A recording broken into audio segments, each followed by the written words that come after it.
Hola y bienvenidos. Hoy nos metemos con un tema, un auténtico enigma, un concepto que creemos conocer de sobra, el síntoma. Ujú. Normalmente, a ver, si piensas en un síntoma, piensas en una alarma. Una tos, la fiebre, son señales de que algo no va bien, y ya está. Claro, una señal. Pero el psicoanálisis nos dice qué es, que es un sospechoso con doble cara, que esconde un secreto. Así que nuestra misión hoy es, bueno, convertirnos en una especie de detectives del inconsciente. Me gusta la idea. Y para ello hemos cogido un texto de Hernando Bernal que, a ver, no nos vamos a engañar, es denso. Un poco, sí. Pero tiene un par de ideas que te rompen los esquemas. Vamos a intentar descifrar esas dos caras del síntoma. La que nos habla y la que, pues, misteriosamente, se niega a hacerlo. Exacto. Y esa doble cara es la clave de todo. Es el puzzle que tanto Freud como, sobre todo, Lacan intentaron resolver para conectar dos mundos que parecen totalmente separados. ¿Cuáles? Por un lado, el inconsciente, que es como un teatro de significados ocultos. Y por otro, algo mucho más crudo, más físico, que llaman la pulsión. Y el síntoma es lo que los une. El síntoma es el puente entre ambos. Vale, pues vamos a cruzar ese puente. Para arrancar, si te parece, usemos un ejemplo que nos acompañe para no perdernos en la teoría. Perfecto. Pensemos en alguien con pánico escénico, un miedo atroz a hablar en público. Por un lado, ese miedo nos dice algo, ¿no? Claro. Quizá habla de un temor al juicio de los demás, a no estar a la altura. Esa sería la cara del síntoma, que es un mensaje. Perfecto. Ese es el síntoma verdad, la parte que, bueno, se puede interpretar. Pero luego está la otra cara, la parálisis, el nudo en el estómago, la voz que se quiebra. Esa reacción física que se repite una y otra vez, Ujú. incluso cuando la persona ya entiende perfectamente de dónde viene su miedo. Esa repetición casi mecánica, ¿qué es? Porque ahí parece que no hay mensaje, solo hay una cosa que pasa. Ahí has dado en el clavo. Esa es la otra cara, la del síntoma goce. Y es la más difícil de entender. Y hoy vamos a ver cómo estas dos caras luchan entre sí dentro de ese mismo pánico escénico. Justo. Genial. Pues empecemos por el principio de la investigación. Freud. El texto de Bernal va directo al grano y suelta una frase que, sinceramente, suena a provocación. Sí, es bastante directa. Dice que para Freud el síntoma es una satisfacción sexual sustitutiva. Y claro, uno lee eso y piensa, ¿cómo que satisfacción? ¿Qué satisfacción hay en una fobia o en una obsesión Ujú. o en el ataque de pánico del que hablamos? Claro, es puro sufrimiento. Es la pregunta fundamental, y es normal que choque. La clave está en que, cuando Freud dice satisfacción, no está hablando de placer, Ah, vale. ni de bienestar, ni de nada agradable. Es una palabra trampa, por así decirlo. Se refiere a la satisfacción de una pulsión. Explícame eso. Imagina la pulsión como una fuga de agua a presión constante en una tubería. Esa presión, esa energía, necesita salir por algún lado. Vale. Si la salida principal está bloqueada por las normas sociales, la moral, la educación, el agua buscará cualquier fisura para escapar. El síntoma es esa fisura. Es una solución de emergencia, una forma retorcida y, bueno, chapucera de liberar esa tensión. Espera, me cuesta un poco aceptar esa idea de satisfacción. Si una persona tiene un ataque de pánico, ¿dónde está la satisfacción? Claro, Llamarlo descarga sigue sonando a un eufemismo para algo que es un infierno. es que esa es precisamente la genialidad y lo perturbador de la idea. La satisfacción no es para la persona, no es para el yo consciente que sufre terriblemente. ¿Para quién es entonces? Es para la pulsión, esa fuerza ciega a la que no le importa nuestro bienestar. El pánico es una descarga caótica, sí, pero es una descarga al fin y al cabo. Es una solución terrible, pero desde la lógica de la pulsión es una solución Una mala solución. pésima. Pensemos en algo más cotidiano, rascarse la picadura de un mosquito hasta hacerse sangre. Uf, sí. Duele, te estás haciendo daño, pero hay una extraña satisfacción en ello que te obliga a seguir. No es placer, no te sientes bien, pero satisface esa tensión insoportable de la picazón. Ese es el tipo de satisfacción paradójica, a menudo dolorosa, de la que hablamos. Eso es el goce. La analogía de la picadura es buenísima. Vale, lo pillo. No es placer, es el alivio de una tensión, aunque el remedio sea peor que la enfermedad. Exacto. Entonces, esa sensación de rascarse hasta sangrar sería el goce, en nuestro ejemplo del pánico escénico. Justo. Y aquí es donde el texto que analizamos se pone interesante, porque traza una línea muy clara entre el síntoma como mensaje, el síntoma verdad, Ujú. y el síntoma como esa picadura, el síntoma goce. Descompongamos esto bien. Perfecto. Empecemos por el más fácil de entender, el síntoma verdad. Vale. Como decías antes con el pánico escénico, esta es la cara del síntoma que funciona como un mensaje cifrado. ¿Es interpretable? Se puede leer, por así decirlo. Se puede leer. El texto de Bernal lo mete en el mismo saco que otras formaciones del inconsciente que estudió Freud. Los olvidos absurdos, los actos fallidos. El típico lapsus al hablar. Ese mismo. Los sueños, incluso los chistes. Todas son grietas en nuestra consciencia por las que se cuela un mensaje reprimido. El síntoma verdad es eso. El inconsciente intentando decir algo sobre el miedo al juicio, sobre una historia familiar, sobre un deseo oculto. Es la parte del síntoma que se puede llevar a terapia y poner en palabras. Exactamente. Entiendo. Es la parte del síntoma que es como una carta escrita en un código secreto que podemos intentar descifrar. La que nos lleva a preguntarnos, ¿por qué me pasa esto? Sí. Pero esto solo resuelve la mitad del misterio. ¿Qué pasa con esa otra parte que parece no querer decir nada? La que simplemente persiste como un ruido de fondo, como ese nudo en el estómago. ¿Qué es exactamente el síntoma goce? Esa es la cara más opaca y a la vez la que tiene más fuerza. El texto la describe no como un mensaje, sino como una cifra. Una cifra. ¿Qué quiere decir?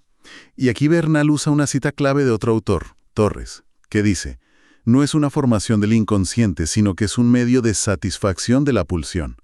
Fíjate en el matiz, es crucial. O sea, no es un mensaje del inconsciente, no, es un mecanismo para la pulsión. Y aquí está la idea que lo cambia todo. Hay una parte de nuestro sufrimiento que no quiere ser entendida. Uf, no es un mensaje esperando ser descifrado, es un motor que simplemente funciona. El texto destaca sus características, la inercia, esa sensación de que el síntoma está ahí plantado como una roca. Justo, la insistencia repetitiva siempre vuelve igual, y su duración persiste y persiste. Por mucho que nuestro amigo del ejemplo entienda por qué tiene miedo escénico, el nudo en el estómago sigue ahí.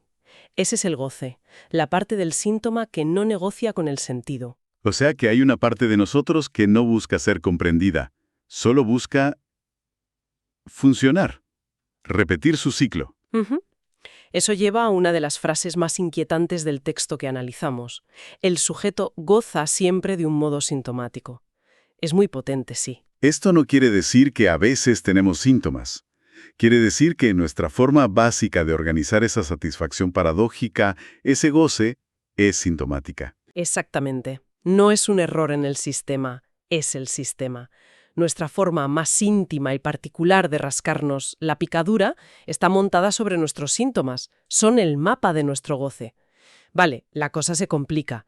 Tenemos a Freud que nos da estas dos pistas, el mensaje y la satisfacción. Y luego llega Lacan y, según el texto, las une, las integra, sí. Dice que Lacan usa el síntoma para pensar la conexión entre el inconsciente y la pulsión. Pero, ¿cómo lo hace? A ver si lo entiendo. Me estás diciendo que la misma reacción, el nodo en el estómago, que podría analizarse para encontrar un significado oculto, es a la vez el mecanismo que genera esa satisfacción física y repetitiva. Exacto. ¿Cómo puede una misma cosa hacer dos trabajos tan opuestos? Esa es la genialidad de Lacan. Él no ve dos síntomas diferentes, uno que habla y otro que goza. Lo ve como un único aparato, un solo dispositivo con una doble función. Vale. La cita de Torres que recupera Bernal lo resume de forma magistral. El síntoma es un aparato significante hecho para producir goce. A ver, desmontemos la frase. Aparato significante quiere decir que está construido con los ladrillos del lenguaje, palabras, recuerdos, símbolos. Esa es su cara de verdad, la parte descifrable. La que conecta el pánico escénico con una frase que le dijo su padre de niño, por ejemplo. Por ejemplo, Pero la segunda parte de la frase nos dice la finalidad del aparato, hecho para producir goce. Su objetivo último no es comunicar un mensaje, sino organizar y generar esa satisfacción pulsional, esa descarga. Es como si fuera un código informático. el código está escrito en un lenguaje, el significante. Puedes leerlo e interpretar qué hace. Pero su función principal es ejecutar un programa que produce un efecto en la máquina. El goce es una analogía perfecta. El mismo mecanismo que cifra un mensaje es el que al mismo tiempo organiza el goce. El texto lo deja claro. Una parte del síntoma es simbólica, es la carta que se puede leer. ¿Y otra? Y otra parte es real, es el motor que simplemente funciona y se repite. No son dos cosas, es una sola con dos dimensiones inseparables. De acuerdo, es un solo dispositivo con dos funciones. Un código que a la vez que oculta un mensaje, genera una especie de energía por el simple hecho de existir. ¿Vale? Eso es. Pero si estas dos caras, la del sentido y la del goce, viven en el mismo sitio, ¿qué tal se llevan? Porque no parecen muy compatibles. ¿No lo son en absoluto? De hecho, el texto aquí introduce un concepto muy potente. Habla de una antinomia, de una contradicción fundamental. Dice que el sentido y el goce que habitan en el síntoma son incompatibles. Aquí parece estar el nudo de toda la cuestión. Lo es. Es el conflicto central que el síntoma pone en escena cada día. Es una guerra civil interna. Para entender esta incompatibilidad, el texto pone a cada contendiente en su esquina del ring. Venga, En una esquina tenemos el deseo. El deseo juega en el equipo del sentido, de lo interpretable, de lo que hemos llamado síntoma verdad. ¿vale? Y aquí Bernal nos lanza una de las citas más explosivas de Lacan. El deseo es su interpretación. Un momento, repite eso. El deseo es su interpretación. Eso es una locura. ¿Lo es? No significa que interpretamos el deseo, sino que el deseo nace en el acto de interpretar. Exactamente. Es una idea que le da la vuelta a todo. No es que haya un deseo puro y auténtico escondido en un cofre dentro de nosotros y que la terapia consista en encontrar la llave. ¿Qué es lo que uno suele pensar? Claro, para Lacan el deseo se construye, se articula, cobra vida en el mismo momento en que intentamos ponerlo en palabras. Al descifrar un sueño, un lapsus, la parte interpretable del síntoma. Estamos, literalmente, creando deseo. Increíble. El texto lo recalca. El deseo, entonces, es idéntico al desciframiento que se hace de él. El deseo vive y respira en el mundo del lenguaje. ¿Entendido? El deseo pertenece al campo de la palabra, del sentido, del movimiento. ¿Y el goce? ¿En qué esquina está? El goce está en la esquina opuesta, y es un luchador mucho más pesado y estático. El texto aquí es tajante. El goce no es algo interpretable. No hay nada que descifrar, nada. No está hecho para ser entendido. No le interesa el diálogo. Es el núcleo duro del síntoma, esa satisfacción repetitiva de la picadura que no busca ser comunicada ni traducida en un significado. Solo busca repetirse. Es pura inercia. Pura inercia, pura repetición. Por eso son incompatibles. El movimiento de la interpretación que crea deseo y abre nuevos sentidos choca frontalmente con la fijeza del goce, que se resiste a cualquier intento de ser puesto en palabras, de ser simbolizado. Entonces, para resumir esta batalla, es como si dentro de cada síntoma, dentro de ese pánico escénico, hubiera una guerra. Una guerra, sí.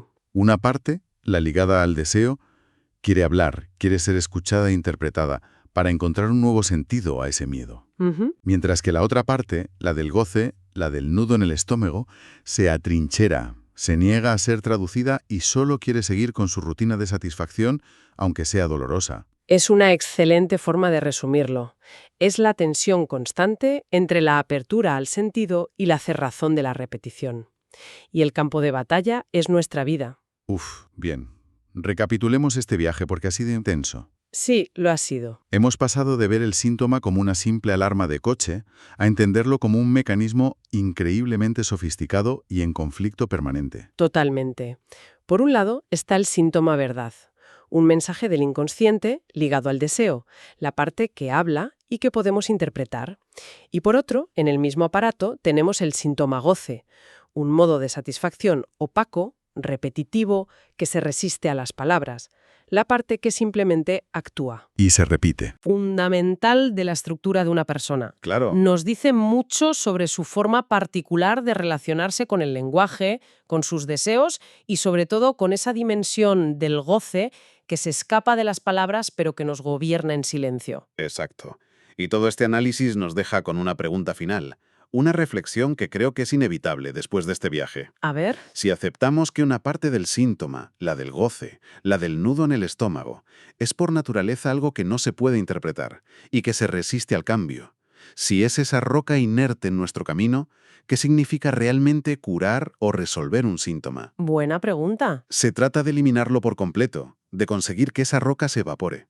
O quizás el objetivo es otro, más sutil y más realista. Ujú. Quizás se trate de aprender a vivir con esa roca, dejar de intentar traducirla y empezar a construir un camino diferente a su alrededor.